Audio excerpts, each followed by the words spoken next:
Abarigani family, this is Cultural Conscious Circle back again with an awesome show for you for this evening. We got another hot topic, and tonight's topic is Reconstruction, 40 Acres and a Mule, Myth or History. And as usual, you know, I'm going to introduce the panel tonight.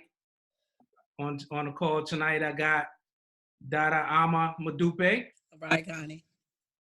I got Dada Sugar Plum Goddess. Abarigani.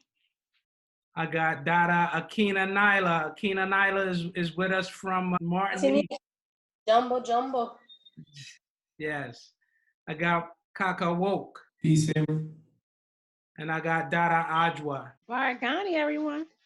And you know, it's me, Brother Black Unity. So as usual, we're going to invoke our ancestors into the call before we get started. And everyone take a moment, take a brief moment for silence, and let's prepare to invoke our ancestors into our circle. In the presence of our all-powerful, all-knowing, and all-present Creator, we revere you using the names that's called upon by our ancestors. Tunalipa Ashima Rotten Rots. Ashe. Tunalipa Ashima Odamari, Olorun, Olafi. Ashe. Tunalipa Ashima Nananamewa and Nananame. Ashe. We pay homage to our celestial ancestors known in different cultures by different names, which our ancestors revered and called upon for guidance and assistance. To some, they are known as Netaru. Ashe. To some, they are known as Orishas. Ashe. To some, they are known as Obosun. Ashe.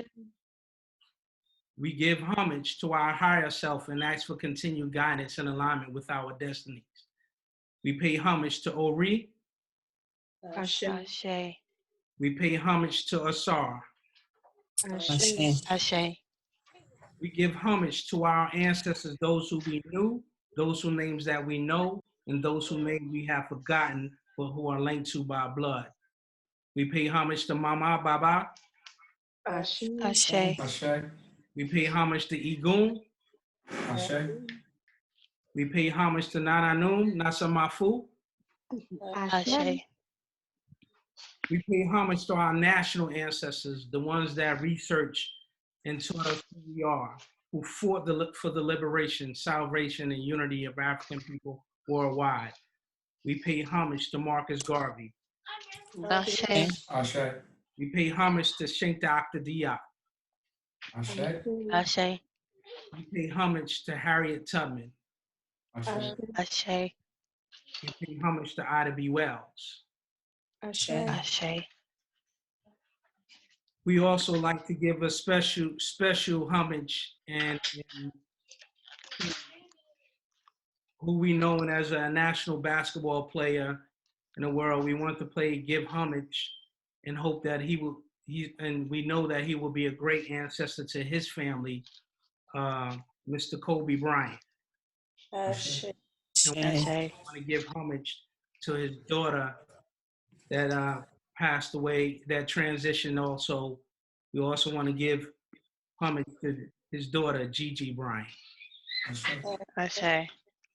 Ancestors, we invite you to be present in our midst and whisper your words of wisdom in our ears as we continue the work that you've started, which brings us back to where we started. We begin with the Creator and we end with the Creator. Asante, Asante, Asante. We all say Ashe. Ashe. Ashe. Ashe.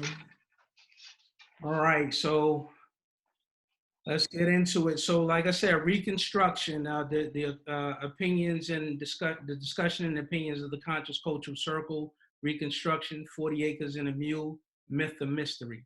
What I like to accomplish during this call, by the end of the call, is, you know, understanding, overstanding what was the Reconstruction era. What were some of the effects of Reconstruction? The political effects. Were there any benefits that we gained from Reconstruction? How, if any, similarity there are to the present day and what the lessons were, and also maybe the global narrative. So so anyone wants to kick it off, starting on what was the Reconstruction era? Does anybody have any insight, or anybody want to tackle that? Um, I guess I would say that the era was, I guess, an overview for the states would be an era where they were trying to replace the like economy. So the economy used to be slave-based labor. Mm-hmm. And so I think that the best way to describe it is that it was the era where they were trying to define the US economy. And I say that because both sides, the African, the European, had to find a way to both uh, to to to participate in the economy and also kind of define what the economy was going to be. So you had, what the enslaved African Mm-hmm. working on their skills, building their community, etc. And then you had the unskilled European, who was, used to a certain lifestyle and now have to figure out how to recoup in a new economy. That's the best way I can kind of explain it. Of course, there's other stuff in it, but it's Yeah. basically about money. Yeah. Exactly. And that's why this topic was so interesting. And I did want to share that, this topic of Reconstruction, I kind of wanted us to study this issue because it's so dynamic and it affects so much that's happened in this country, and it affects so much that happened to the African. So, and there's so many dynamic parts that we're not going to touch on all of it, but our focus is to touch on the African perspective. So, Sugar Plum Goddess, you wanted, you got any insight what the Reconstruction era was? As what it was going to do for our people, This, yeah, supposedly. what you think it is? What you think? Supposedly, Grandpa! supposedly, it was supposed to, Reconstruction. I'm gonna try not to get too heated with this. Please get heated. It Please was do supposed. what It you was do. supposed. Bring I it. don't. Bring it. I Bring can't get into it with y'all tonight. Y'all know I'm Oh limited. man, come So let on. me Then say we're gonna this. have to pause the call Um, because I need you full tilt. I need listen. you full tilt. Let me say what I got to say. If you want me to get it, let me Okay. get it. I'm shut up.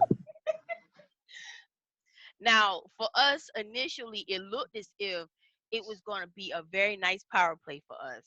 Um, we had, the lands. We were working the lands. We were, might as well say, allowed to have the lands, from what I can remember, because it's been a while since I watched the video.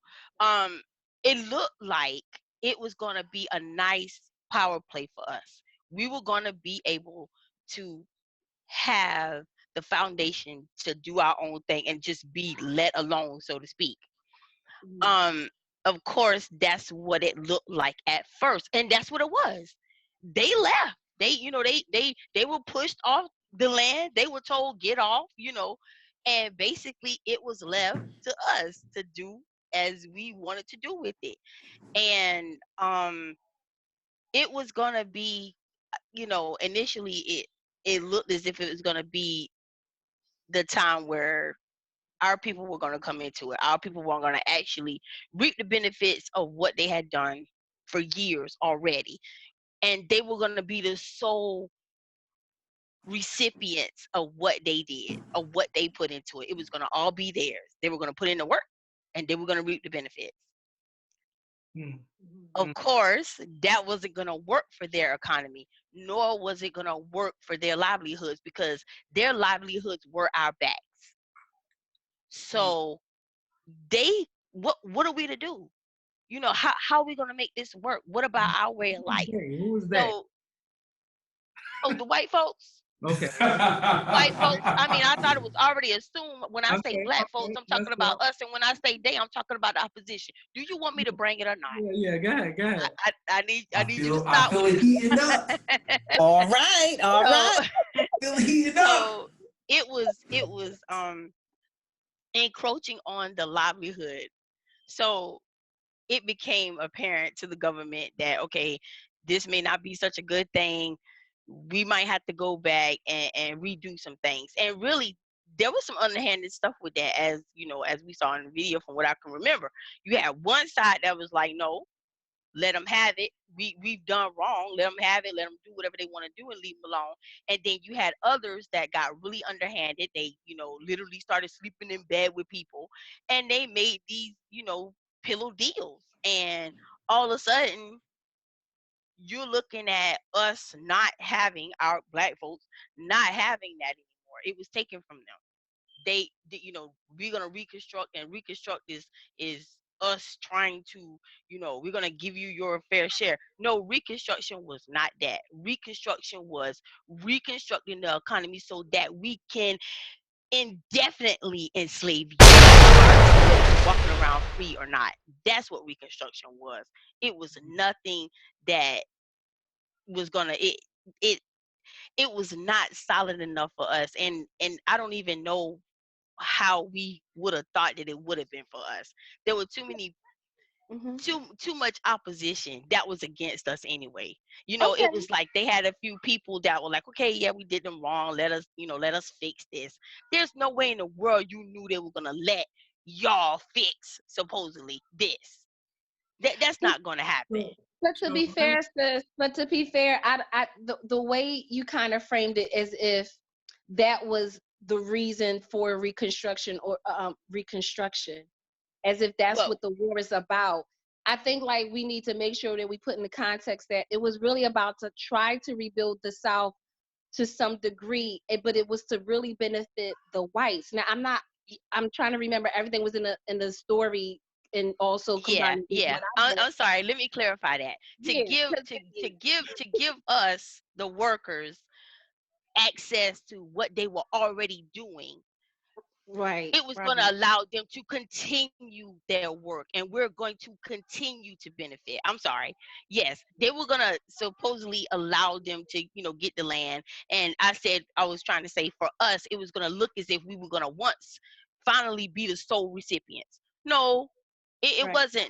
it was never set up for us to be the sole recipients. It was just reconstructed so that we could always say that they'll always be the ones enslaved, and we'll be the ones that are going to reap the benefits. That's what reconstruction really was, even though it was made to look like something else from the beginning. I hope that clarified it. I'm sorry.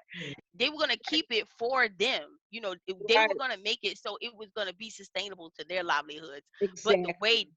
they had it, initially it made it look like, oh wait, well, we're gonna give them their just due. No, it was never meant for that, and they had to go back, and we got to reconstruct and rewrite and reconstrue our words properly so that it'll always be set like this. And then so yes, but no, that it was never meant for us. okay. And, So and, and what let I me want to just add to that go really ahead. quick, I'm sorry to cut you off. What I also want to add to that, for me, okay, so with the story that we watched, they are also appealing to the ethos, right? They're also appealing and pulling the heartstrings of the Africans that are watching it. Okay.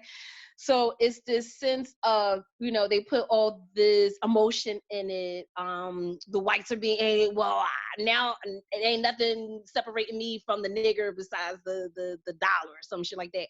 We gotta also remember and all the hatred that comes with that. But if we just put the emotions aside for a second and just be honest of how this was playing out, this was really between northern whites and southern whites. This is all about economy, and it's all about money. So for so long, even the north was benefiting from it. It's all about free labor. We were commodity. So you have commodity that you just had. Yes, it's just like our gold coins are in our pocket, and then the next day they just rolling around freely, and we don't have any access to it. We see it, right? We see it, but now it's just rolling down the street, and we have no claim to it.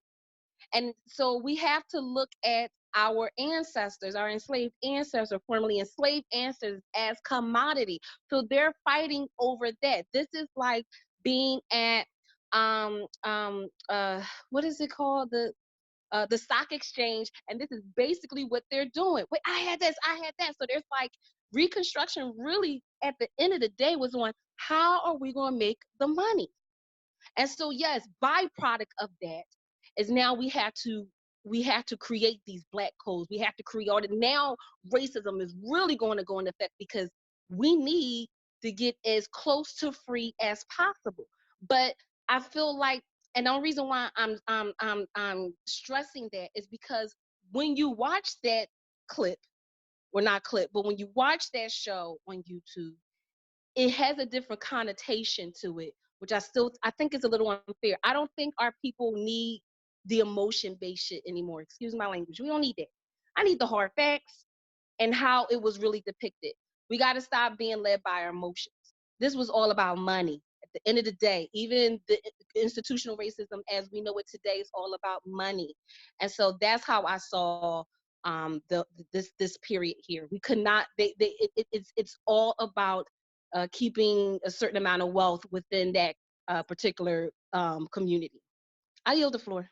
Yeah. So I think that's why it's important that we do this topic on this, on Reconstruction. Just like you say, Adwa, the documentary that we saw, it still, every time the Europeans do something on our history, they still going to sugarcoat it, make it for their perspective, kind of dramatize it in a sense. So that's why it's important that we have this discussion on Reconstruction. And I did want to put out some historical facts about, to put some context around what we're talking for our audience and our supporters that are listening and understanding Reconstruction. Reconstruction took place it started during the Civil War. The Civil War in America started in 1861 and it lasted to 1865. And Reconstruction actually started maybe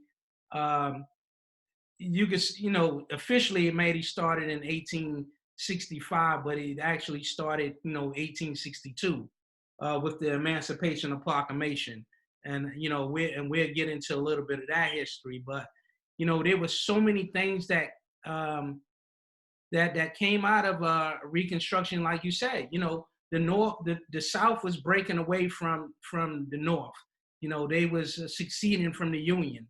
So there's so many things. Then in history, from the European perspective, they paint Abraham Lincoln like, he was this guy that freed us because, he was a good guy. But that, we know that's not the case. Like you already said it was about economics and trying to understand how can we do this and make it as close to slavery as possible without totally letting them go. So there's so many perspectives we're going to look at. Also the political perspective, the politics. There was a lot of politics that took place during this Civil War era and plus this Reconstruction era.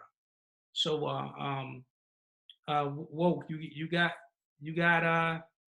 anything you want to add? No, that was what I was going to add, was just some of the framing around it. And not that the two sisters were wrong, right?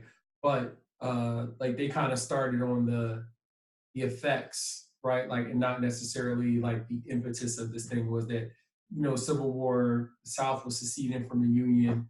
I don't even know, like, I can't even remember, I'm sorry. Like, it's been a while since, like, when the Emancipation Proclamation was signed. And just like you say, people try to paint it, and it's like, you can family, do your own research, and you can read some of Lincoln's documents. He did not believe you should be free, right? Like, he did not believe that, you know what I mean? But it was a political maneuver that they took at the time. And, in Reconstruction, that period was specifically about putting the country back together. That's and, it. Yeah. And in some of that, it was supposed to be about, we'll call it reparations for some of these Black folks, right, who were wrong. That was some of the original intent and what was discussed. It never came to fruition. Never. That was talk. Right. So another thing we throw around, and maybe somebody else would know about just to spark the discussion. I'm not too sure about like the 40 acres and the mule thing, because I've heard two different stories about that. So somebody knows about that more than me. Is that actually like document, like a promise, or is that like really a myth? And I'm not even asking to be my They normal fought over that. I Syrian think. self. Well, I'm asking because I'm trying to learn. So let me break down the 40 acres and the mules. Sure. Thank you, brother. During the Civil War, General Sherman, he defeated the Confederates in Georgia, near Savannah. He defeated, and then so remember, an Emancipation and Proclamation took place in 1862. So this is 2 years later when General Sherman defeated the Confederate in Georgia. And as these soldiers were going through the war and fighting. So can I ask a question? Yeah, go ahead. So are we talking about like the head of the Union Army? Yes, General Sherman. He's the head of the Union. Wasn't that like Ulysses? Wasn't that like Ulysses S. Grant? You said Right. Sherman. I think Sherman was like World War I and II. No, like, no, General Sherman was no, General Sherman was no, it was General Sherman. He was the general over the Union during that battle in down in. Oh, it was a specific battle. Okay, Yeah, my bad. Right, okay, sorry. So I was thinking like Sherman tank. During when remember we got to back up and get the context of why the Emancipation Proclamation took place. So just to give a little backdrop. So Lincoln was trying, he was trying to, and this is what's crazy. You just mentioned reparations. Lincoln, before the Emancipation Proclamation, he went to several of the border states and he was telling them, look, we're going to compensate you for your slaves. Let them free. We're going to compensate you. So these planters were going to be paid for freeing the slaves. And the state like Delaware was like, nah, we ain't freeing our slaves. We're going to keep our slaves. So a northern state, by the way. Huh? Yeah, exactly. A northern state, by the way. Right. Yeah, so And further down. So now it's not really. Yeah. At the time, Delaware was part of the Union. They were a part of the Union, and they still had slaves. That's true. Exactly. So when the Emancipation Proclamation took place, the Union soldiers were going through these planters' towns and telling the slaves, you guys are free. And matter of fact, you can enlist into the Union Army. So for Lincoln, it was a play to win the war because the Confederates actually won a lot of the early battles early on. They won a lot of the battles. So to sway the fighting and the battles towards the Union side, he emancipated the slaves and told them that they can enlist and fight for their freedom. And of course we would do that. We would say and that's where the war was tipped. It was tipped to the scale to the Union when he emancipated the slaves. And that was all just a power play, a strategy of war, and it tilted the war to the side of the Union. So let me get back to 40 acres and Mule. I was setting it up. So in this battle near Savannah, once they were freeing the slaves, now these slaves were following General Sherman. And he was like, look, I don't, what y'all want me? I can't do nothing with these people. So he took them back to Savannah and he ordered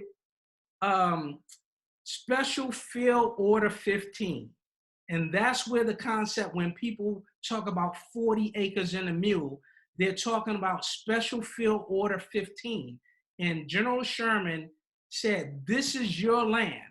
I think they said it was like three miles in, 160 miles all the way from Savannah to Charleston, maybe Myrtle Beach, South Carolina.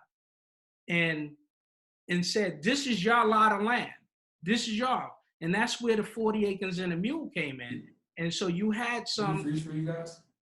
Exactly. So you had so many, and we always fought in everything we did. We was always fighting. So you had some leaders step up, some religious leaders step up, and they separated the land into lots of 40 acres. And they start establishing their own colonies in a sense. And that's why, I did put something in there about one of the events that took place, which was a major event with General Sherman. I'll post the event. The Is that the one in Florida? Because then it was only like in Georgia and Florida, and then they kind of dismantled as far as when he was doing that, right? And then they kind of dismantled it. That's when Lincoln got assassinated and Andrew yeah, and they Johnson dismantled went yeah, back everything. on he all got Like this. I think, assassinated, and then yeah, Andrew Went back. Jackson took it back. Andrew yeah. I Johnson. think Andrew only Johnson. right Yeah, because Andrew only Jackson was before. yeah, I think only like Georgia and Florida were able to do it in the beginning, and then they confiscated everything. Yeah. Yeah. So and seeing there was a couple of events that was events that happened. So right after that, a couple of days right before the 40th special field order 15, there was a meeting that took place. This is an historical meeting, a meeting that took place with the free slaves, and a meeting between General Sherman and also the war council leader, I forgot what his name was, that took place right there in Savannah. And they were asking the slaves, how do you see slavery? What do you want? And one of the brothers that stood out in that meeting was Garrison Frazier. And Garrison Frazier told them straight up, give us land and leave us alone. Mm-hmm. We'll take care of ourselves. So the reason why I pointed that out, because right after emancipation, right after we became free, our ancestors was already saying, just get out our way. We're self-determined on our own. You see what I'm saying? We're self-determined on our own. Just leave us alone. Because General Sherman in the war counselor, he was like, do y'all want to be amongst the white people? And Garrison Frazier told them, no, we just need y'all out of here. Get out our way. We don't want nothing to do with y'all. And some wanted to go back. That's even in the up. We have 2 books that's about that, and some of them wanted to go back. That's why even in the first war, they were making that pact with with England to get home. Yeah. The idea that we prefer to be in that situation is just ludicrous. Yeah, exactly. So Amma, did you have anything you want to add? Don't have to be specifically about that, but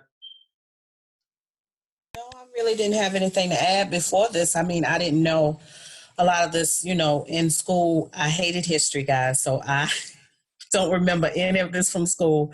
But I kind of had the same feelings that, the emotions Ottawa is talking about, as far as the emotions that were going on as I was looking at it the first time, looking at the videos. But as I went back and looked at just looked at the facts and the information, I had a different feel to it. But I kind of had the same sentiments of, them promising us things and not, honoring their promise or whatever. Us wanting to be separated from them, which you already mentioned. And them just always wanting us to be subordinates. Those were things that stuck out for me. And how things just changed once Lincoln was assassinated. It just seems like everything was just like, okay, that doesn't matter, because Johnson had a whole different view and a whole different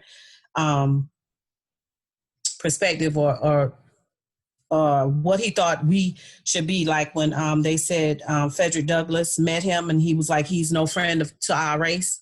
mm-hmm. So that's what stuck out to me.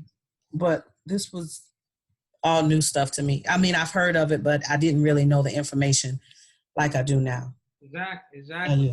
That's why I think this Reconstruction topic was so important, because I know, we might have heard of Reconstruction, but we don't know the details of how important and the things that came out of this. Akina, did you have any questions that you may want to ask that you may not know about Reconstruction? Insight? I didn't know about Reconstruction because they don't teach us that anyway in any topics or any class, but it reminded me of after slavery in Martinique, for what I know, because I'm not very educated yet properly on the history, because I need to choose the right books and the right scholars to follow. But for what I know is that when you say that they compensated the farmers and all these slave owners, they did the same in my country. The the Beke, which are the caste of the former slave owners, they are the descendant of the slave owners. They are called the Beke. They are still here in our island still now.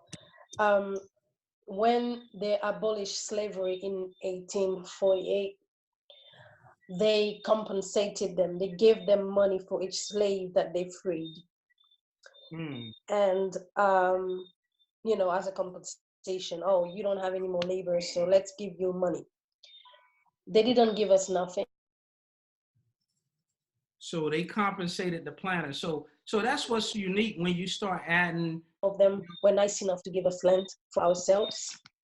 And after that, I'm sorry, what? Go ahead, Keena. You kind of dropped out for a minute. Go ahead. Did I? I know that they gave us, I mean, they didn't give us anything. I mean, some of them took land and they joined the Maroons, that was rebelled, and they built up their places, and they were very autonomous in their way. And but the Beke, again, I think they might have been the same plan of what you're gonna do economically to keep our power, because their powers were from sugarcane, and sugarcane was coming from slave labors and bananas and all of these things. So they find a way to maintain us into slavery, but without using the word slavery, just like they did in America. Except that the new free Africans didn't want to work anymore for the Beke. So what they did is they went and they took Asians, Chinese, and people from Asia to come to work in Martinique as labor. They call it ship labor. So they could work. And then when the Asian realized that this is not good for us, they left, for what I remember, and some of them stayed, and they took the Indians. So we had like different waves of immigration that took place after the slave trade, so they could still have economic fluidity. Like they had to have laborers, but us, we didn't want to work anymore for them. So that's why they had to go and get people from abroad to work for them. But us, we wanted to work too, but not for them. Yeah. Where were they living? Because they took lands. They just took lands, and they were making little houses and on their own. They just lived on their own. Because I think that was the issue here. I think that none of our ancestors wanted to work for them, and I mean we already talked about them being separated, but because as far, especially back then, I mean, most people were still farmers, right? And because we were the experts in agriculture, yeah, we could take care of ourselves, we'll grow what we need to eat and sell at the market, et cetera, et cetera. But the issue with the white people or Europeans, whatever you want to call them, they were not skilled. So you think about it. So the African is the blacksmith, the African is the carpenter, the cook, everything. They didn't know how to do anything. Right, they're everything. So it wasn't as easy as just okay, we as far as how Martinique is, especially where it's placed, it wasn't as easy okay, we're just going to bring in some immigrants. Now we did a little later on, we did have an Asian population. Everybody knows, well, not everybody knows that, but Japanese and the Chinese, the railroad, all et cetera, et cetera. But during that time, we also, I know that the Irish started coming in and all that good stuff, but even then, they were not skilled laborers, and they just could not handle having to go to them and actually have to pay for service. So they did the little hoodwink thing, and and seized that land up, because they knew that was the wealth. That was the wealth, because they were not the blacksmiths, they were not the carpenters, and all that good stuff. I know that they it's like okay, you're not gonna be slave, but you can work for us for cheap money. You know, that's what they gave them. Yeah, that they would be Mhm. paid the same job, just that then, you know, with a little bit less hours. You know, it's just Yeah. a blurry image of slavery, really. Yeah. Well, Um, we had sharecropping here, right? That was the Yeah. result. But Yeah, that's the but same that's thing. what Yeah. I'm saying. They had to do that because they couldn't take care of themselves. Like that's the point. So yeah, they had to do all those means. Yeah. So did y'all call it that, Akina? Did y'all call it? Because we called it right after slavery. We went into an era of sharecropping. Did Sharecropping. y'all have a name for it? Did they label? I wouldn't When be they able brought in to the tell you. Asian, did Jay have a name for what that era from when y'all started working for I have to little look money? it up. I'm not sure. I have to look it up because this is something I find out when you choose the subject. I wanted to know what happened at that time after slavery. We didn't have the war though, because this was an independence war, right? A Yes, kind yes. of This is independence a war. civil war within the So country. Yeah. The thing is, the money came from France. It was the Civil Yes, War, though. It wasn't yes, but it independence, was a right? Yeah. war. It was a war, but for us in Martinique, um, the the landowners got the money from the French government. Mm-hmm. You know, there was no need to fight against no one. They just had the money from the French government. They Yeah, didn't, you know, it's not the same kind of history, but the result was the same. We yeah, need money. We need to keep the labors. How are we gonna do it? And until now, this population, which represent at least, let's say, 5 or 4% of our population, control 90% of our economy.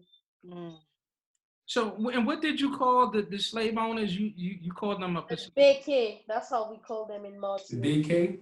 the Bay K. Beke. So, and I'm gonna come back to you when we actually get to that global perspective too. Also, I wanted to talk about the political aspect because so like I said, there's a lot of pieces to this reconstruction, and when you look at the political effect, you have to look and see far as the perspective of of the African. You had the Civil Rights Act of 1866. You had the 13th Amendment, the 14th Amendment, the 15th Amendment. So we can't skip that part because that that piece was involved with Reconstruction. You know, mm, so and here's something I learned too that I didn't know. mhm, I didn't realize that the Africans that were free in this country that wasn't slaves, I didn't realize that they weren't citizens at the time. They were just called freedmen, you know. And then right after our emancipation, that's what we were called. We were called freedmen. We wasn't even citizens because citizenship in this country was based strictly on Based race. on, Yeah, yes. you You got? actually- I think you actually No, I get was more. agreeing. Yeah, yeah, I yeah. think there's It was actually more based. benefit to not being citizens. Quite frankly. Right? I didn't know that. It was based. You can say that all you want. The way ICE and all these people been coming to get people out their cribs. I'm glad that at least right now, I'm not saying we equal, but I could rest easy tonight. You know what I'm saying? But Right. even Some with that, other law organization may show up, but it ain't gonna be ICE trying to send me back somewhere I ain't never been. So no, I'm saying back then and even now, that whole ICE thing is blown out of proportion. I see a lot of Mexicans walking around right now asking for their tickets. Listen, They ain't got none. But listen. Thank you.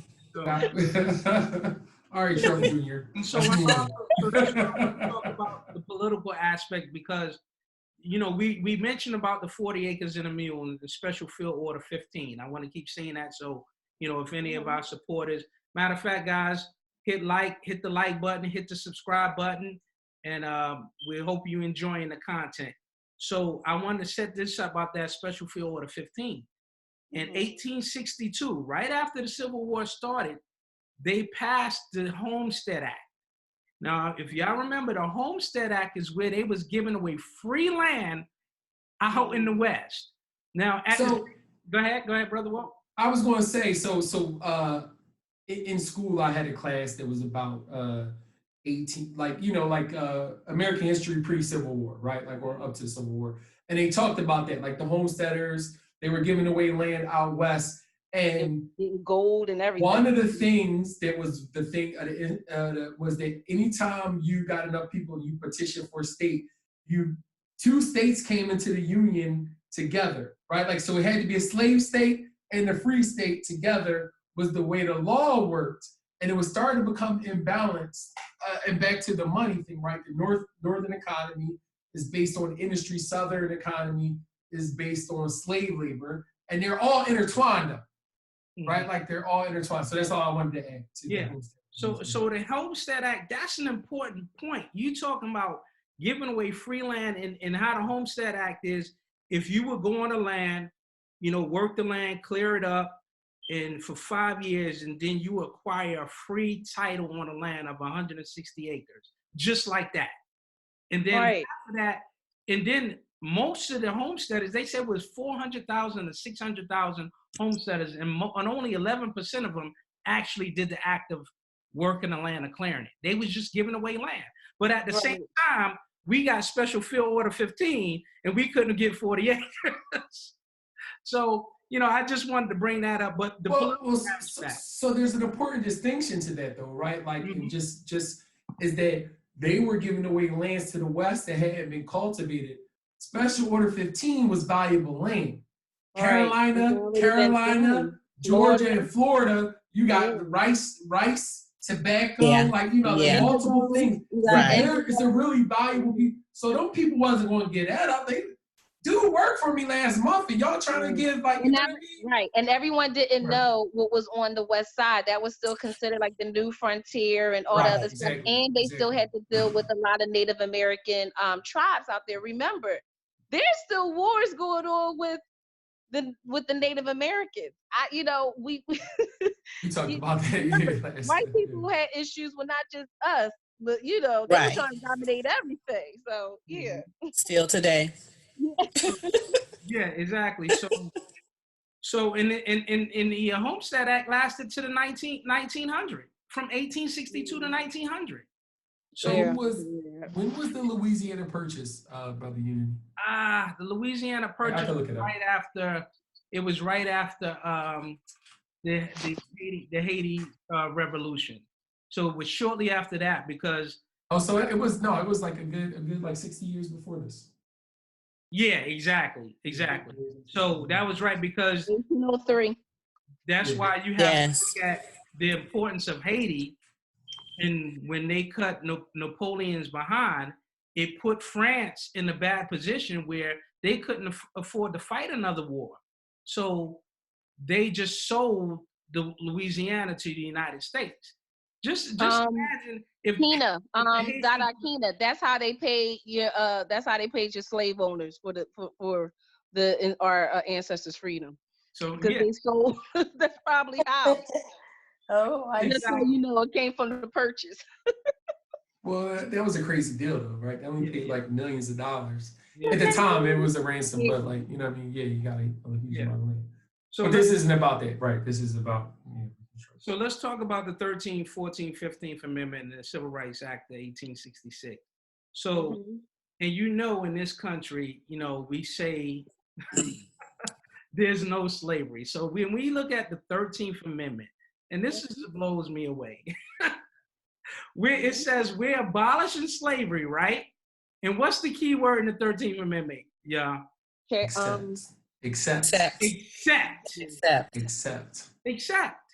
So what? So it baffles me that our constitutional lawyers, our scholars, our bourgeoisie, everybody want to act like they don't see that word accept, right? Nobody wants to deal with the word accept.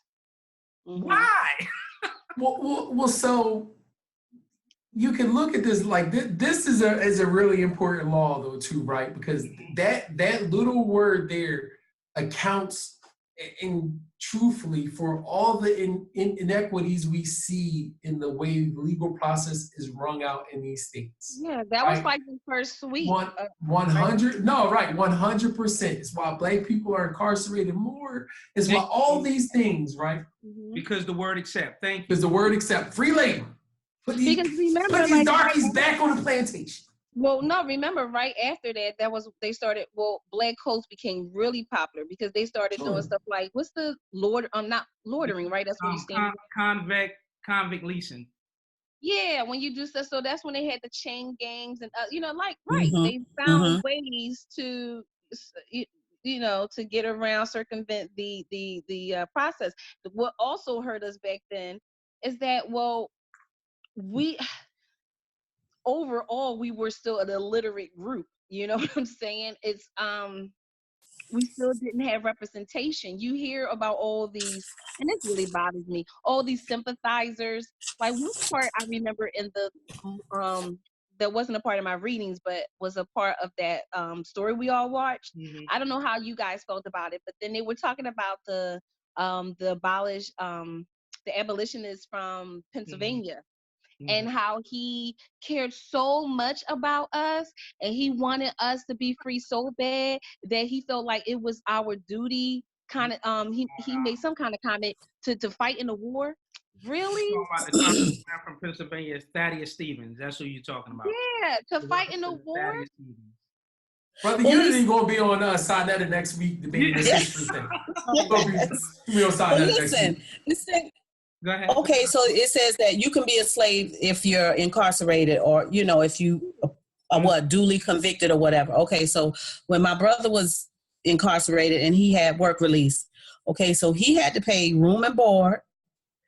So I'm like, well, how are you paying room and board if you're in jail? I mean, if you're in jail, it's not like you can go home. So is that paying room and board because you're coming back there to stay, but you're working and you're getting $2? It's sharecropping, right? Like it's the same exact thing. You have to pay restitution. If I'm doing the crime, if I'm doing the time, right? I don't understand restitution. I think I don't either. Yeah.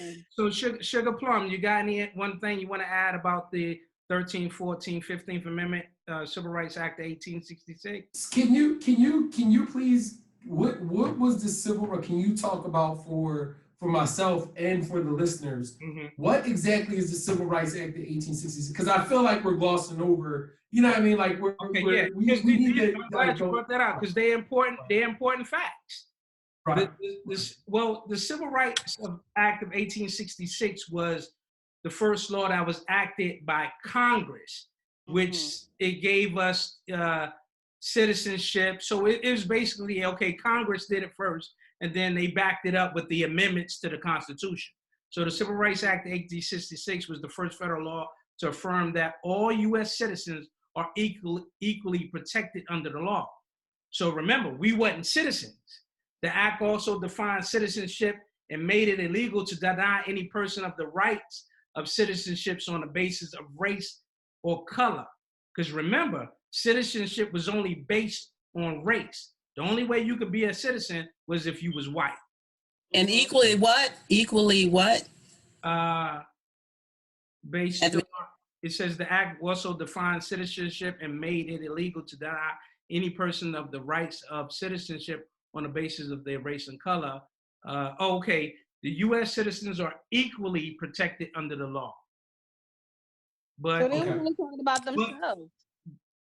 Yeah, so exactly. So that's why you have this, when we think about our scholar Claude Anderson, he breaks a lot of stuff for this down. That's why he was like, yo, what is civil rights? What is that?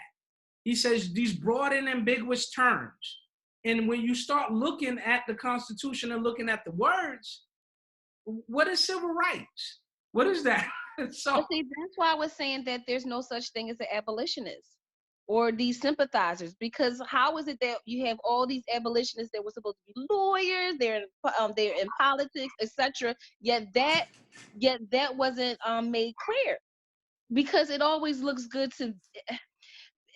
They want it to seemingly be equal, but they really don't want that, because again, like I said, there is a threat to that, given that at the end of the day, they know that we're human beings. It's just on paper where it doesn't look like that, and that again, we're skilled. It doesn't take long for us to be who they know who we are. At the end of the day, they know who we are. It wasn't that long ago when they were seeking, our wisdom, etc., on the motherland. They know who we are. It was not that many years. I mean, honestly, a couple hundred years is really just a snap in time. You know, it really isn't nothing. But think about all those abolitionists that are in our history book that we were taught about. And Mhm. I really don't see any inclination that they really worked on it. Like, it doesn't make sense. Where's our representation? Well, so that's the thing about the just I said it in the beginning. You know, even though our Mhm. sympathizers, they still really wasn't. They was like, yo, let's just abolish slavery, but we got to still keep them in their place. Right. That's what I mean. Yup. They still wasn't, you know, really fully for you know, for us being a man. I'm not even gonna say equal yet. They wasn't really fully for being us being a man. You know, so you know that's key. So the 14th Amendment also gave 13th Amendment abolished slavery. 14th Amendment gave us citizenship, and the 15th Amendment gave us the right to vote. And Mhm. so you know, and think about it. Remember now, women didn't even have the right to vote. So and then these laws were really about states' rights. So you Mhm. remember, like Right. we always try to say, they say, well, it was about slavery. Nah, they had another agenda too. The That's South was true. like, yo, we want to keep our states' rights. And what these amendments did, it gave the federal government the authority to override states' rights. Before they couldn't do that. Well, and remember, it wasn't just even about states' rights. We have to remember they really were. They The really were. economy. Yeah, I got you. I got you. Right. Right. Right. Yeah, Right. yeah. It's the economy too. But So see, No, I, no, the not the states' economy. rights, the Well, I states' mean, not the rights. economy, but I'm talking about they actually want to be considered their own country. Remember, that Mhm. was a huge part. They Yeah, didn't want any parts of the North. exactly. Exactly. So, um, you know, so so I was going to say go one ahead. thing I think is important to bring up is that uh, the president Andrew Johnson at the time vetoed the Civil Rights Act of Mm-hmm. 1866, Mm-hmm. right? Mm, And it actually did not get passed until it was attached to the 13th Amendment that said if you convicted, you could still be asleep. Mm-hmm. So mm, let's, you know what I mean? Like, so you know, to the point, and not, I think this maybe, I don't know, I wasn't around. Maybe some people really did think, all right, like we should do this, but we should, you know, people should be equal and but they didn't have no political might. It wasn't that's enough of them, true. right? Like that's the thing. There could have been some people that was abolitionists and they really believe that. I don't know. You know what I mean? Like I don't know. Yeah, But they didn't have any political might to make it happen, right? Like so you wind up with states' rights, you wind up with the black codes and Jim Crow and all these other things we can get into. Mhm. but also check this. So with the political effect, so woke. So now you're touching on okay. Uh, before I get there, before I touch on present day and how it's similar, let's talk. Let's touch on this first because we're gonna get to that. So so let's discuss some of the benefits that we did get from Reconstruction. Some of the things that did work out, even though we know it wasn't. It was about the economy, but we did. There was some gains that came out of that. And some of the gains was public education, you know, in our HBCUs. If you look at the HBCUs and you look at their establishment dates, all our HBCUs started right during Reconstruction or right after the Reconstruction, after Andrews pulled it back. So That was designed. It was that a positive thing, or was that them also creating a buffer to make sure they had a bourgeois class? well, we so you just said We we can't was always be cynical, No, Adjua. that's just the It truth. can't be That's always real. be That's like real. Okay. like they Okay. was the master class and they working chess moves 15 days That's ahead. true Like because come on, they man. had to well, Come listen. on, They so I man. started so making. They start. That's real because that's a part of the whole. Listen, that's real. I'm not gonna go there. Okay. Okay. so I so know I'm not disagreeing, but it's like everything we bring up, you're like, man, they So, was just Adwa, so you said that earlier. You said about us, we were illiterate. So, but you got to take into account that after our emancipation, you know, what I've seen some writings that say that we cut our literacy rate within 50 years. We cut our literacy rate by 70%. So 50 That's or because of the 15? colleges or the initial education, like a primary education. just the fact that literacy, So just that's primary education. So that's primary education. But yeah, I'm saying primary HBCUs, that's not the case because HBCUs birthed W.E.B. Du Bois. It birthed this bourgeois class that was sent to be the buffer. So now it becomes this whole thing of this is the gateway of striving to go to college and being a part of this prestige group. And you look at it, a lot of the initial quote unquote leaders, they had their own eugenics idea, which W.E.B. Du Bois was one of them, about the type of Negro that would be accepted, assimilated. So there is, because think about it. Okay, besides being illiterate, because yes, that's just learning, they could speak it, they just couldn't read it very well. Okay, but the idea is that, think about it, they still were tradesmen. That is still, even today, worth way more than a lot of people degrees. So I'm just saying, it's not a coincidence that after that time these universities come about, and they all, a lot of them, and I would say majority of them, have beginnings of quote unquote abolitionists or sympathizers assisting to start these schools. You could look at that.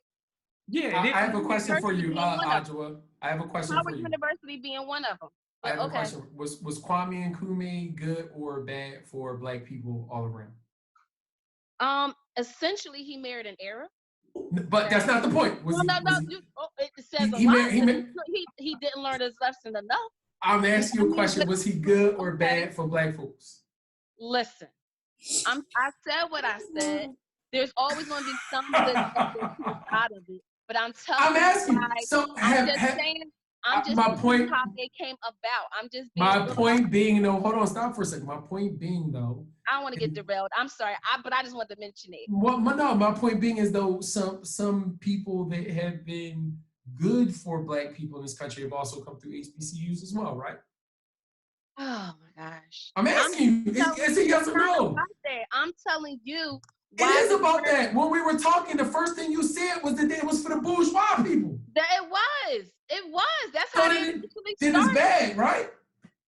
That's how they initially started. There are some HBCU giving you color, giving you skin tone, they wouldn't allowed you in. That's just what it is. I couldn't go to a lot of those HBCUs based on my complexion. I could have went, so I'm okay with it. Yup, I know you are. I'm joking. Boo, boo, boo. But hold on. So, but again, Ajwa, yeah, did Du Bois has created 10% theory in his head, but you have to understand, we still had a lot of other people that came out, like you said, the tradesmen. Exactly. But you still, a lot of our towns were birthed out of that education because they could read. You know what I'm saying? They became leaders. They became freedom fighters. And as a matter of fact, we haven't got to that part where they served in the state senate. These people that were illiterate end up serving the little bit of literacy that they did get. They end up serving and was the majority of the state senate in South Carolina, in Louisiana. You know what I'm saying? So they were there. And that's where, and because they were being effective, they birthed, you had the white lash. You had the white lash of the Ku Klux Klan being created. The businessmen, right, who was being lynched down there, and like in the South, a lot of people. Business people.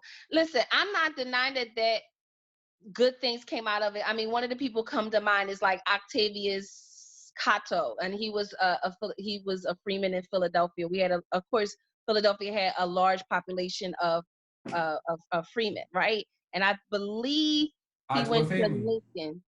Huh? I said your whole family been up here since the beginning. Yeah, my mom's side of the family has been up here since God, for a long time. Yeah. It's very true. It's very true. Sugar Plum, did you want to chime in on anything and share? Oh, but let me just finish this. I'm sorry, but let me just finish this quick point. And he did work alongside them. There was some conceding he did, but overall there are, he definitely fought for African rights. All I'm saying is that sometimes when we say these are the positives, we got to be honest about the parts that come with that, because it did create this bourgeois class. That's all. Yes, there were some good things that came out of it, but it did do that. Oh no, I agree with you 100%. Right, like it definitely has created this bourgeois class of folks. That is 100% true. But the only point I was making is that there were some positives that came out of the HBCUs as well. Like, you couldn't go, if you wanted to become educated, you couldn't go to a white university. You know, like it was. Why would you? But anyway. Yeah. No, right. But that's what I mean. Like, so even then, right? If there's a Black doctor who returned to Philadelphia after studying at Howard Medical School or wherever, and he was able to serve the community and people around was able to get care, then that's a good thing, right? Yeah. Mm-hmm. Yeah, because we end up establishing a lot of institutions, after our emancipation and after Reconstruction, because we couldn't go in their establishment. So our doctors, we educated ourselves in a sense. So, we end up becoming doctors, lawyers, and all of these stuff. First thing we became was a pastor. We was that all the time. So I wish I could have been back then. I'd have been a pastor, taking all the money from all the folks. I don't think they was passing the plate back then. They was you crazy. They was serving people. come look at the AME church here, because they was passing around plates. Come look at me, Bethel. Somebody was passing around something. But family, like and subscribe to the video. Again, we are not historians. We are we watch some videos. We're having a discussion. So if put some things down in the comments. You know what I mean? Let's keep the discussion going. But again, like and subscribe, and support us. So and this is the next aspect I want to touch on. How that era of the Reconstruction, and then because right after Reconstruction and after President Andrew Johnson or Jackson. It was Johnson. Andrew Jackson was like early on. Okay. Because Andrew Johnson was after. He shut it down. He shut down Reconstruction. Well, no, there was another president that actually shut it down after him, because he ended up losing his election. So I can't remember who the president was right now, but right after that, so they took it all away. They snatched it from up under us, right? So when we look at present day, this was one of the things about Reconstruction that just blew me away. 100 years later, about 87 to 90 years later, we repeated the same thing with the Civil Rights Act. Because, now when we came out of slavery, I can understand not knowing better, because we was just trying to make a way, get out of the situation. We did have the mindset to self-determine by evidence from Garrison Frazier. We wanted to self-determine. We didn't want anything to do with them, right? But we knew we was in this country and we needed some help. Give us 40 acres and a mule, leave us alone. But Black codes, Jim Crow, Ku Klux Klan, after the white lash, all that, then we started rising up again in the 50s and the 60s. And we went right back to, after our scholars from that time were documenting this time. It was documented. So in the 50s and 60s, when you had King and what was it, Medgar Evers and all of those guys right before King, we went and repeated and said, well, we're going to try to get our rights dealing with the same people that's been oppressing us. Now, again, I can see doing it right after emancipation, but after we did it one time during the Reconstruction era, we come right back to the Civil Rights Act and repeat the same thing. It was always about that dollar. It came back up all because of the economy all over again. Did we not learn our lesson? And you know, because I'm always big on what can we learn from our ancestors? What worked? What didn't work? So with Not good. Reconstruction, we saw that through political laws and things, and they took it away. They had the ability to take it away. We go through the civil rights movement, and right after the civil rights movement, after we pass another civil rights act, what they do? Start snatching it away again. Well, that's in retrospect. Now we can say that I don't think any of our ancestors and many of those people are still alive that they thought about Reconstruction. the Reconstruction. That's just not how. I mean, I think right after that we started thinking that way, and that's when you have the research, you have the Black Power movement and all that good stuff. But I don't think that's how we. I mean, I don't think, because I mean the civil rights era really started like what, the late 50s, right? I don't really think that that's how they viewed it. I don't, not even close. How I feel that the government, not even they as in white people, because we're all being educated the same way.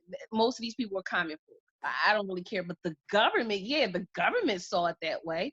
The government knew what they were doing, and it was still pertaining to the economy. But I don't think that I don't think King or any of them felt that way. And the reason why I say that, well, because some of our scholars wrote. I mean, Booker T. Washington, he wrote on it. You know, he was in opposition to Du Bois. But the average is not thinking that. I don't. Well, yeah, Du Bois wrote on it. He wrote about Reconstruction. Sugar Plum, go ahead. I'm gonna jump in and say this, and I don't even know if I can verbalize it properly, but all the way back when, like when they had General Sherman's field order, and then after Reconstruction, and they got into the Senate, the whole time we were allowing them to infiltrate us. They right then, what do you want? You know, what do you want us to give you? From that moment, they knew exactly what we wanted. When we got in the Senate, they knew what we wanted. So to me, and because you said, how did we repeat it? Because from that moment, they've always known what we wanted. Because you had, or they know what that small majority of us who wanted to be inclusive wanted. And that's all the people that he named too. Yeah. So it's that's how I guess I don't even know. I'm not even gonna call it a mistake. That's how the choices are being made. They always know what we want because we always tell them. We always tell them. And then also, but it's always a small group of people. So all the people that Unity mentioned, which is really funny, that they are all part of this they're all part of this bourgeois class. They were still they were only speaking for a specific group of Black people. They were no longer talking about when they refer. So you can look at Booker T, W.E.B, Du Bois. When you look at how they talked about the Black race and how to survive, not be liberated, but to survive, it was about assimilation. And only a certain group of Black people will be able to do that will be successful in America. And that speaks a lot to their education, and it speaks a lot to that small group of people that again spoke for us. And MLK was a part of that. Those people spoke for the majority of Black people who did not care about that. So they were not looking to see, wait a minute, how did we F up last time? The average Black person is just living their life. But we get sold a bill of goods through television, and because think about it, prior to television, how many people were reading scholarly works from Booker T. Washington? Let's be real. That wasn't happening.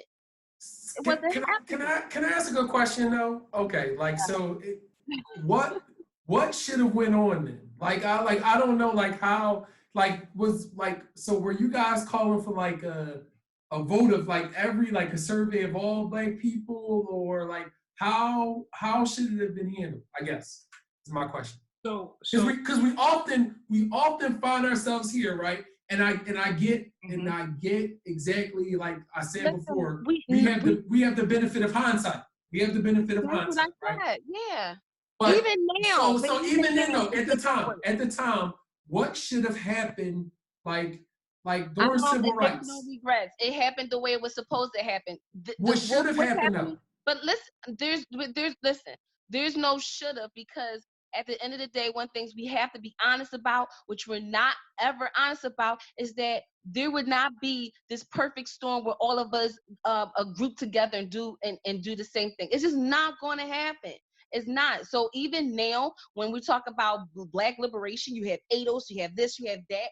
You know, we have to come to grips that there isn't this perfect leader or organization that is going to lead the African race as a whole to do to be liberated. There's going to be pockets, and that's how it's always going to be. So for me to go, what could have happened? I'm just telling you what make the perfect storm. I'm just telling you the perfect storm. That's it. I'm not phrasing this correctly. So here Okay. you go. You and Sugar Plum, like she brought up that the moment we showed up at Congress and started trying to tell them what we wanted, right? As these people that was wrong, we should have, like, they already knew what we wanted, so they was able to infiltrate. I'm asking at those moments, right? What was the course of action? So let me. Yeah, y'all want it? You got that out of you want Sugar Plum? Either one of y'all? Because we was in this country, we had been wronged. We sitting over here, we was promised land. We did this. People show up, like, what would they should have just kept their mouth shut and be like, we ain't saying nothing. Like, I never said that. I never said that. I was talking about. You brought up the same thing with King. You said he was speaking for everybody else. Oh no, but right, like I'm just saying, like, so part, what? Well, no, because that part is different. That part, okay. So civil rights during that time, that was a little different, okay, and a lot. That was I'm a in little. trouble now. I'm sorry. Yeah. No, I'm just saying that was a little different. That again, a small group of people was speaking for the majority. That was different because he was influenced by, again, you have this elite class that thinks that if we go to school, if we do all these things, then we will assimilate and then we won't have any issues. And we see that's not the case. There's nothing we could have done. I was only responding to I was only responding to Unity when he was saying it happened again. History repeated itself, and I was saying no, I'm saying that was different. One, we're not going to look back and go, oh, we made this mistake. I don't think our I think that's the problem, though. To brother Unity's point. That's my point. Me too. That is the problem, right? Is that right, but there's no we way as a people keep trusting these people that have our best interest at heart, and we never look back at the way history is played out and see that they've never had our best interest at heart. Well, because it's all. Listen, it's not. I don't think we trust. And then this is. Listen, I don't think we trust white people. I think overall we don't. But they always know to get a brown face to communicate it. That's where the elite comes in. It's just like most recent. That's the our contemporary times. We had Obama. He didn't do anything, but he was the mouthpiece. If he was white and he said half of the stuff that he said, we would be offended. You know what I'm saying? So that's what I'm saying. So during the civil rights movement, you had MLK, you had these elite Black people that were saying all this stuff, and so we prefer to at least believe. Listen, oh, this brother, especially back then, if this brother is saying this, I know he has to have our back. Well, I don't really agree with everything, but I'm going to support him. That's the difference. You know what I'm saying? I'm sorry to cut you. I don't think that we believe in them, right? I think that we have this belief that things are going to turn out all right in the end, right? Like we're just going to get what is deserved. And if we sit there and we work real hard, it's all going to work out. And that is the thing. That's what I'm talking about. I don't think it has to be a belief in them, right? Like in them being like, but we do, like, Reconstruction and the civil rights movement look parallel, right? I think they look like Brother Unity. You bringing up, you know, we could change the players. It was a Civil Rights Act back then. It was a Civil Rights Act here. Some people were saying back then, yo, we just want our stuff and leave us alone. Just like in the Black Power movement or the Civil Rights movement, we just give us our stuff and leave us alone. And the people who they wind up listening to don't look back and say, yo, it ain't gonna work out all right. For them to look back, though, they have to know about that time, and that's what I'm saying. So, okay. You're telling me that these people, stop for a second, No, let me just say these this. people that were educated at the bourgeoisie college you just talked about had no access? We're not talking about the illiterate folks. No, because the bourgeois were going to gain, as they have gained. They do gain. They do.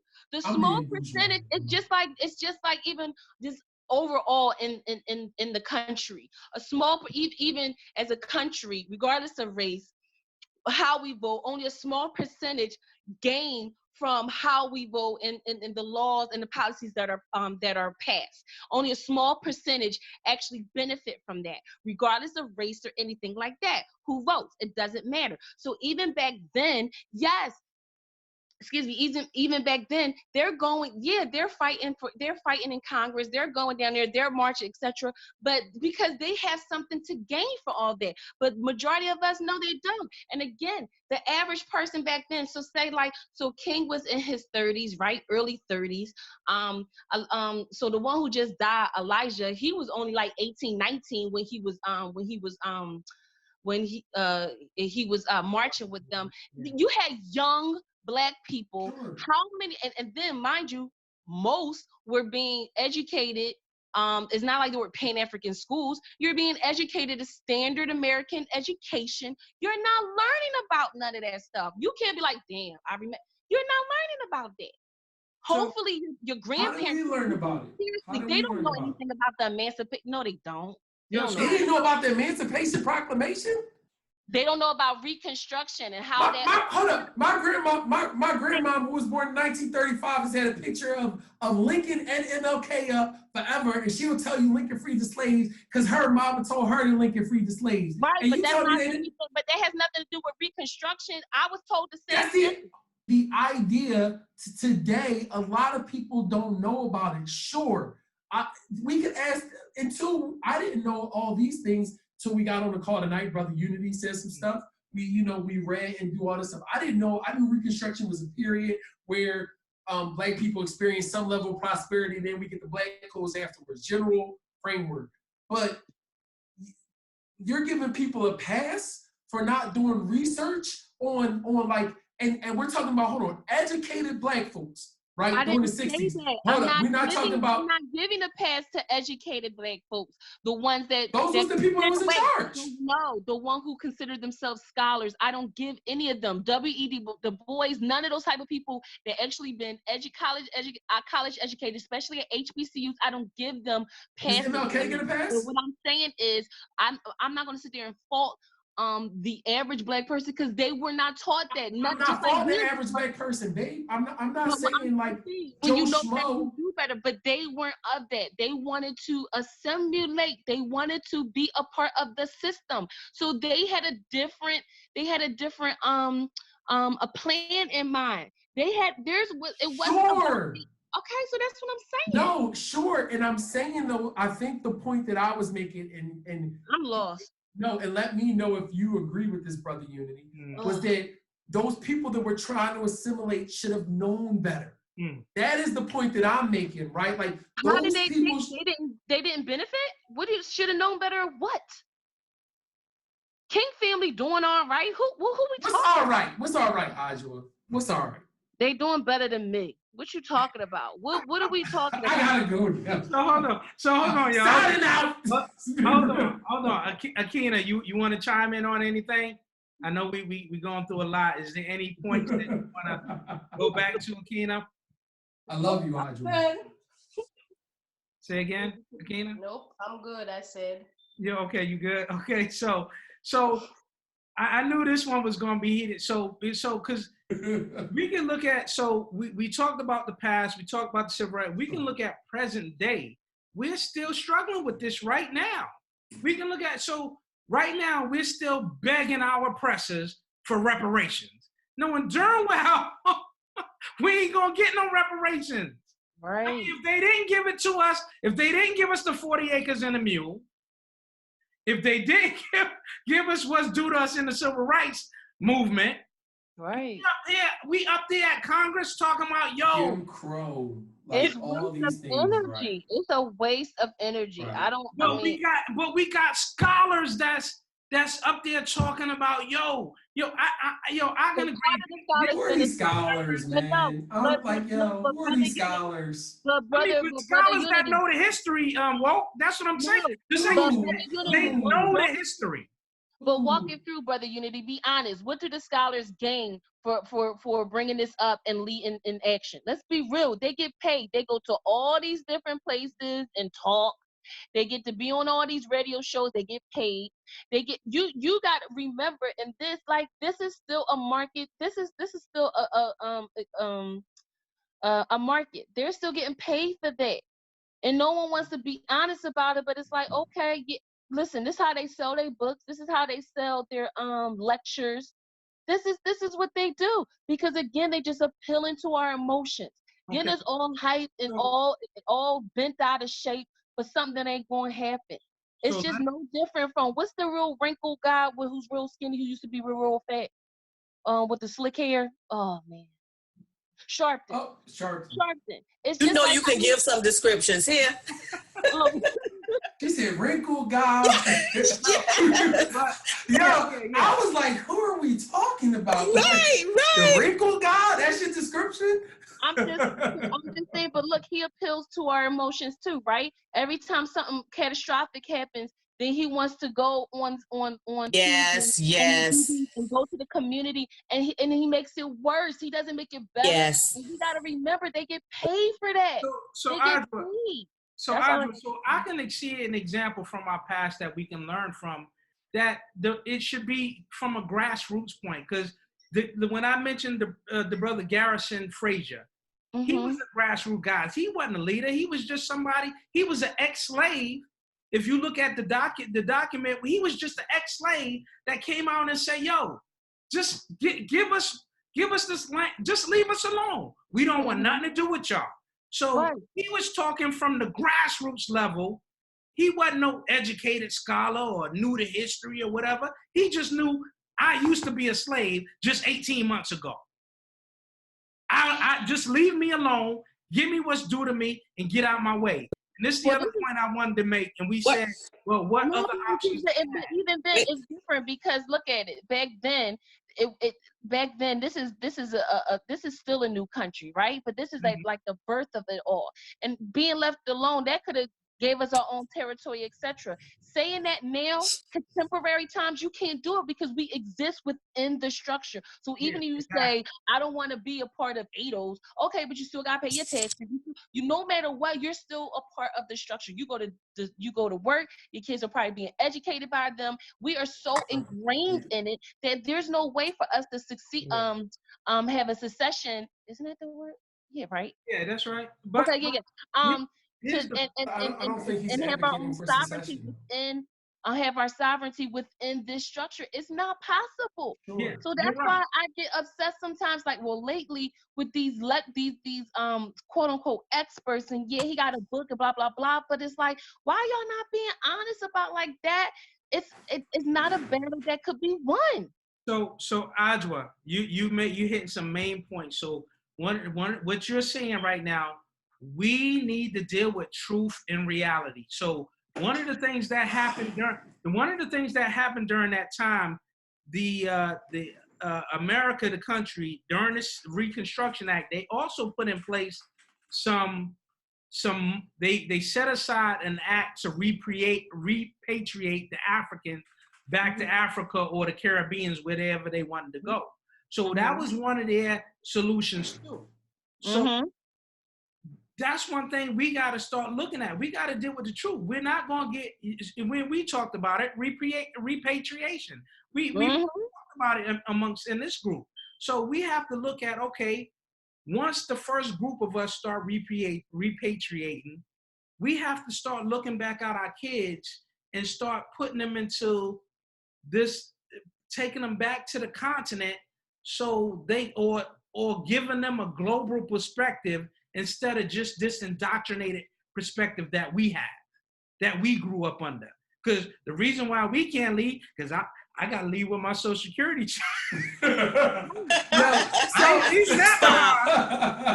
No, listen. If we get our kids not to even depend on that Social Security check, see, I can't leave unless I take my check with me. You know what I'm saying?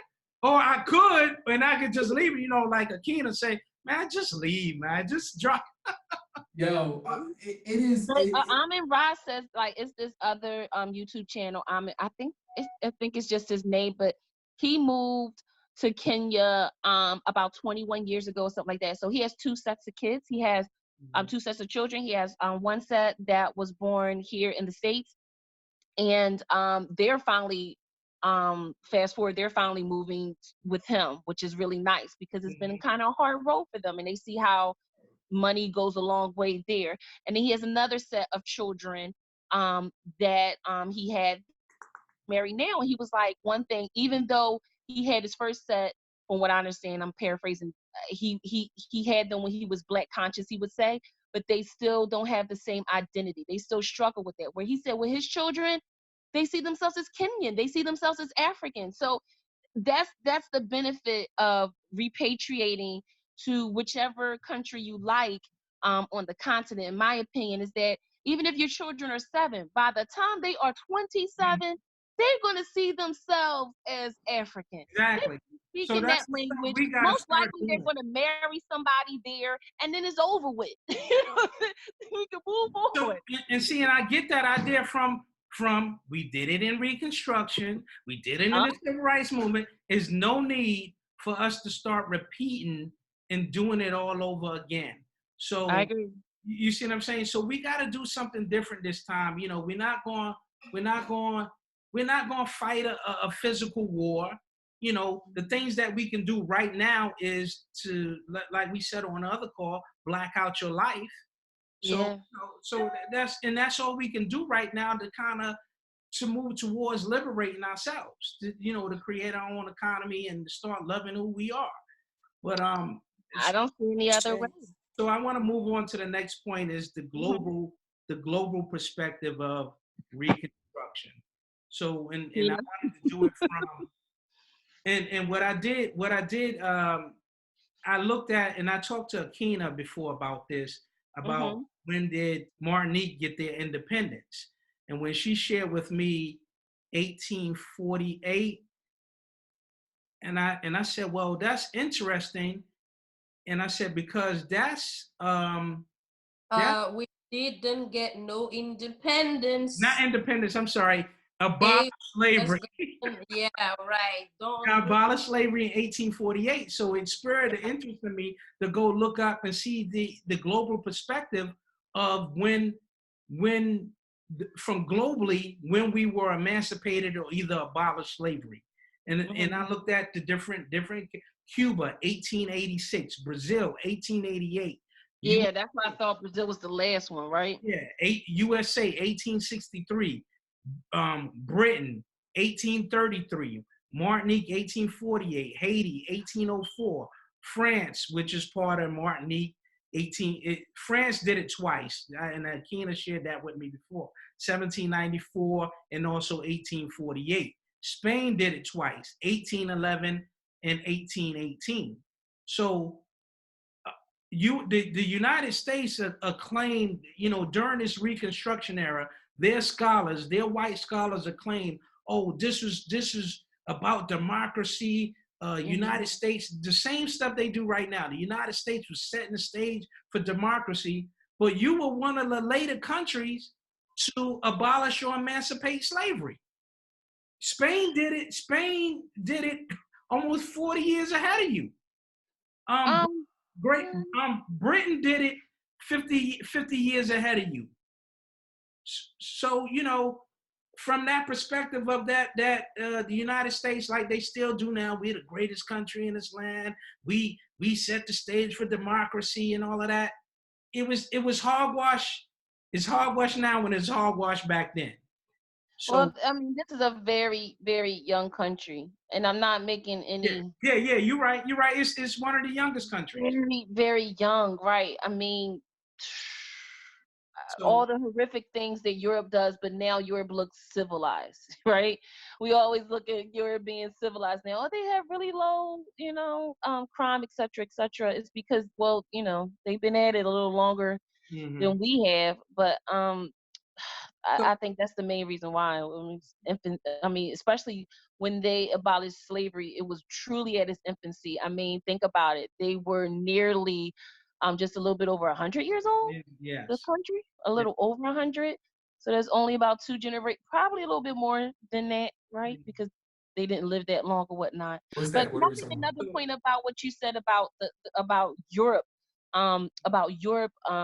Doing the global perspective, well, the global What is perspective of slavery. Okay. That we can what be is looking really at all the interesting. countries that abolished or Yeah. emancipated slavery and when did they do it. Okay. That What is really interesting about the European countries that abolished slavery, and I find this really interesting. If anyone has ever noticed, if anyone reads any news about the diaspora that's in the UK, um, or even just regular BBC news that talk about the black population in the UK, everyone apparently comes from either Africa or the Caribbean, right? They never acknowledge the African that is the product of enslavement.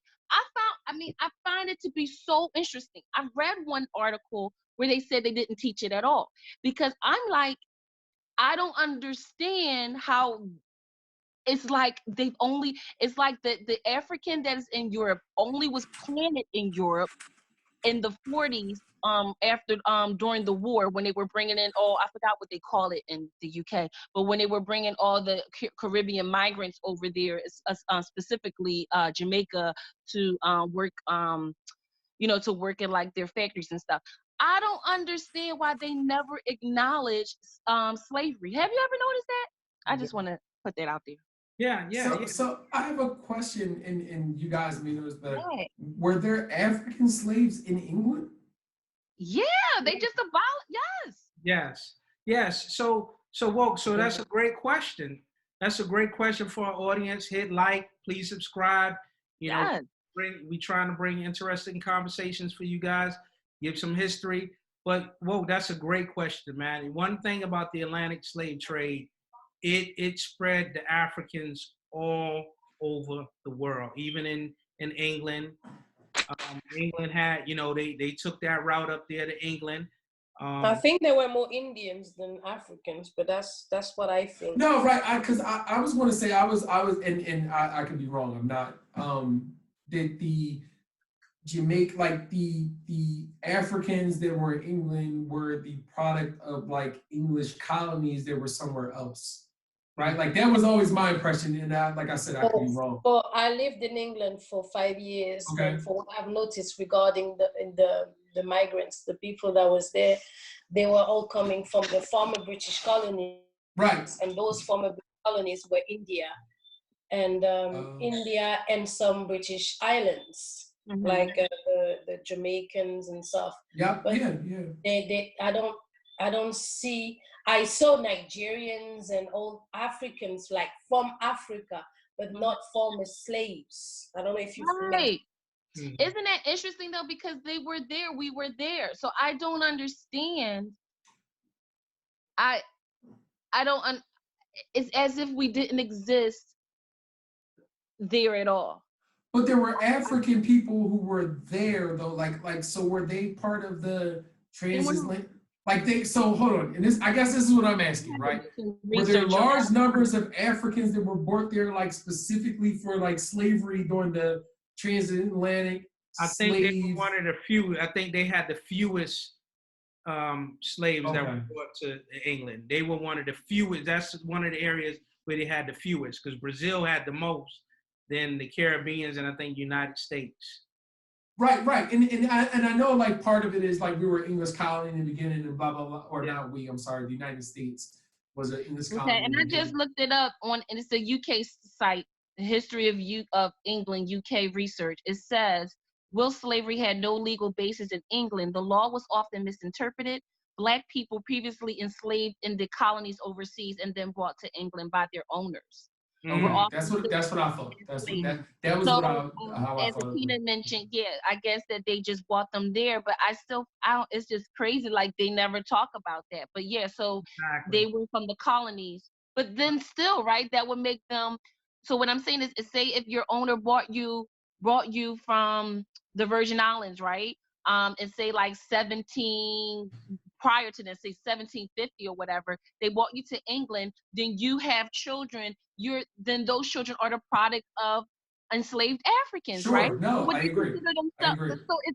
So it had to be a population in England that were survivors of that. Am I? You know what I'm saying? Yeah. It's just But weird. so maybe though, and I don't know, and Akina may have more insight having lived there, but maybe so the other thing about here is like there was a huge population and slaves married other slaves and blah blah blah. You Right. probably had, some immigration and some other things. So maybe a person who has that lineage married somebody who was free. So like maybe it got jumped. I don't know. I'm just what I mean. Yeah. Like, yeah, because I often thought that like everyone who I knew that said that they were from England were like, my parents are from Ghana, right? Yup. My parents are from Ghana, and I lived in Britain, or my family is from Jamaica, and I grew up in Britain, right? Yeah. So I didn't know. Right. So this is another point I wanted to bring. So I gave you a list: Cuba 1886, Brazil 1888, Britain 1833, Martinique 1848, Haiti 1804, and Spain 1811, 1818. So check that. So check this out. So this was interesting. With all these countries around the world that would abolish or emancipated slavery, once they got rid of slavery, like you said, Akina, we were never free. We would just transition to a different form. But check this out, what the Europeans did after that. If you look at the time frame that the Berlin Conference took place, so once they freed us, they say, you know what? Let's go to the next best plan. In 1888 to 1885, the Berlin Conference took place. And that's when they decide, well, the next best plan, let's go divide Africa up and let's go colonize those people. The same countries, France, Spain, Portugal, Britain, the same countries. They abolish slavery, but then they go to the next best plan and say, well, let's just go straight to the continent and we're colonizing.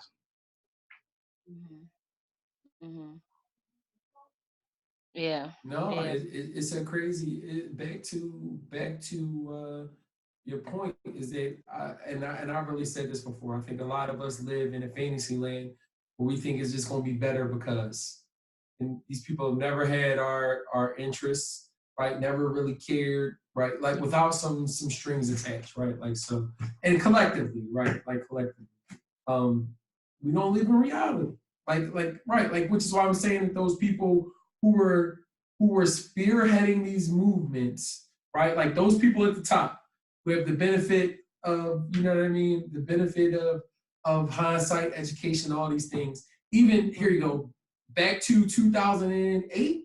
Was Obama 2008? Okay. Yeah. Black people thought, right, we have arrived, here it come. No, you're not getting enough. Yeah, I will tell you, I said today to brother, listen, I was in Grant Park. We lived in Chicago. Yeah. I was in Grant Park, and I will tell you, it was like, yo, we never gonna change. Yeah. How can you say that? Y'all like. I'm not gonna lie, I was duped. And I had some level of awakening, but I just assumed that because listen, I assumed he was going to have a little Marion Barry in him. You know what I'm saying? I thought he was going to be one of like. Going to be smoking crack on No, camera? Marion Barry was still about his. Marion Barry, although he had a drug problem, he was about his people. You know, he really did look out he for was the black former. people. He was the former mayor of Washington D.C. Oh, y'all. I saw your face.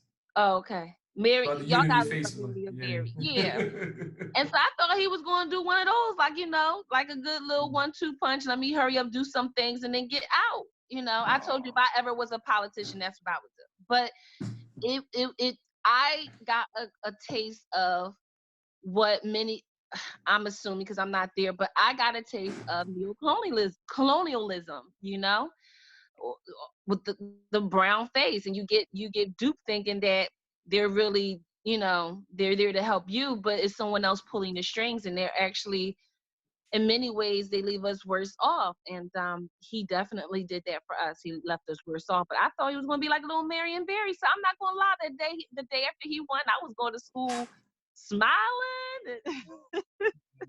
I was salty. So, all right. So, supporters, family, you know, hit the like button, subscribe. I hope you enjoy the content. We definitely hope you know, go do some more research on Reconstruction. You know, find out, go do some more study, add comments, Right. add comments, give us some more insight, some more information. Right. See, Yeah, anything you don't agree with that we said, correct us. yeah, You know what I mean? Like, right, like, yeah. yeah, no doubt, no doubt. So, you ready to close us out? I don't mind doing it if it's the ancestor prayer. I have it. Yeah, you can do it, Athena. I'm good. Whoever wants to do it is fine. I'm Okay. ready, or either Akina. It's up to y'all. Yeah, Okay, let's regroup. Ancestor prayer.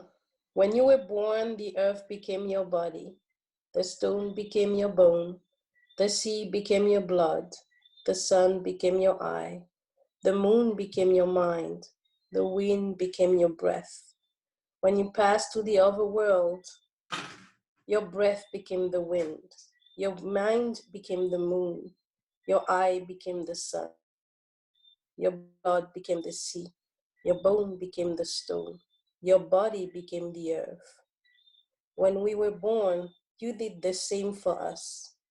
You called forth the earth and rocks. The sea arose and the sun descended. The moon shone down and the wind sang. For those who come after, we shall do as you did for us. When we are gone, we shall do as you did before. Ancestors, we honor you. Ashe. Ashe. Ashe. Ashe.